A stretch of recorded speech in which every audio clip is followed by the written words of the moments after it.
কে শোন ভাই কি করতেছেন? এই কি করতেছেন? হ্যাঁ এই কি করতেছেন আপনি? এইগুলো কি এইগুলো? এই গাঁজা ভিজে গেছে, সেই গাঁজা বানতিছে সে শুকাচ্ছে।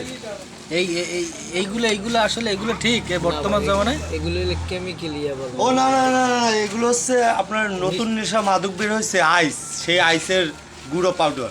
ও ভাই ভাই একটু এদিক কথা বলেন ভাই। এই এদিকে মানে এইগুলো কেন করেন? এই সমাজ নষ্ট করেন কেন এইভাবে ভাই? ও এইডেলে ইমানদার গো আগে হইলে পেদাইতে না না না, সে তো সমাজ নষ্ট করে না, সে সমাজটাকে ফুটকি মেরে দেয়। এই তাহলে সমাজ যদি এইভাবে ভাই অশ্লীল কথাবার্তা আসলে ঠিক না, কিন্তু ভাই এইভাবে সমাজ নষ্ট করে না ভাই। এইখানে জুত করে বসে বসে এগুলো কি ভাই? এইগুলো এর ভিতরে কি সব কি মানে নেশাদ্রব্য না? হ্যাঁ হ্যাঁ ভাই, হ্যাঁ আপনার এই মিজান ভাই আমির আছে, আমিরের কাম সব। ভাইয়ের নাম কি ভাই? আপনার নাম? আমার নাম আক্কাস ভাই। আকাশ। চামচ দে বেলা।